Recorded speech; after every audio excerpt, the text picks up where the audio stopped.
So something else that came out of Greg Berhalter's press conferences today are the three players who he says are injured, right? Right. Anthony Robinson, Tim Weah, and Zach Steffen injured, 3 spots. So you imagine that those are 3 spots, 3 guys that will come back in.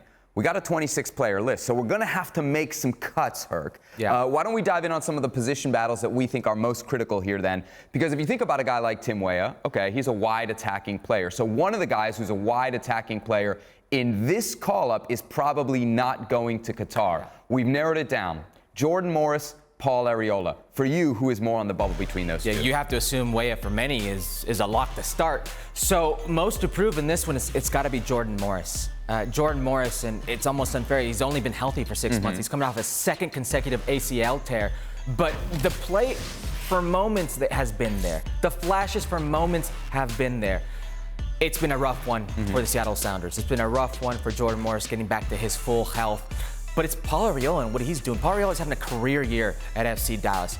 9 goals, 5 assists. Paul Arriola plays in a system that, unfortunately for Jordan Morris, is very similar to the U.S. men's national team, with ex-national team assistant coach Nico Esteves, who's a direct line of communication with Greg Berhalter.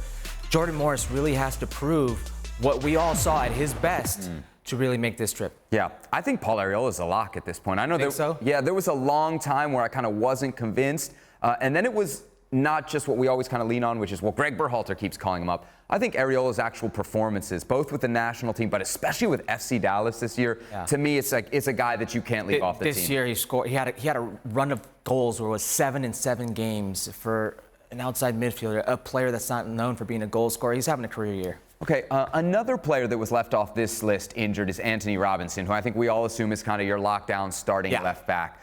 There's a couple other left backs, outside backs that are in the mix here, and Sam Vines and Joe Scally. Between those two, who do you think is more on the bubble? Who has more to prove in these next couple games? Because I'll tell you right now, I don't think both these guys are going.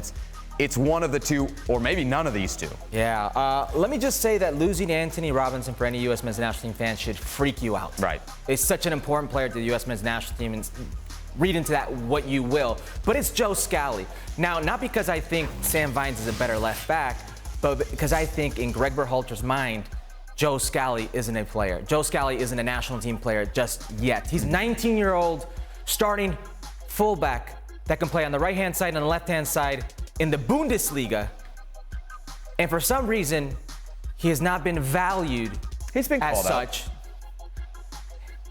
He's not been valued. Shaq Moore played over him called up against in the Panama. summer. Shaq Moore played over him against Panama. But he got the big games. He got the big games against the good competition. No, he got the friendlies. He did not get the World Cup qualifiers. Joe Scally is a player right now that's proven himself to play in the Bundesliga, proven himself to play in big moments in positions foreign to him on the left-hand side, and yet, for whatever reason, Greg Berhalter doesn't see him in that same light. If somebody had to prove themselves this trip, it's 19-year-old Joe Scally. You're with me, though, right? It's like those two guys are not going. Maybe none of them go, but it's got to be one, right? This is basically your backup left back. If Anthony Robinson is fully fit, and there are no questions there, it will be Anthony Robinson, it will be Serginho Dest, and Yedlin, and one of those two will play on the left-hand side, Serginho Dest. Yeah, another position battle to watch, I think, is also goalie, right? With Zach Steffen out, we do need to figure out who that third goalie is going to be. Maybe Ethan Horvath and Sean Johnson get the 2 looks this time around, although you probably want to get Matt Turner some run because he's not playing a ton at Arsenal. I would assume you have to get Matt Turner some run. All right, well then how are you going to make the call on who's the third goalie between Horvath and Sean Johnson? Because those two guys that decision probably needs to be made in the next couple months as well. Thanks so much for watching ESPN on YouTube. And for more sports highlights and analysis, be sure to download the ESPN app. And for premium content and live streaming, subscribe to ESPN Plus.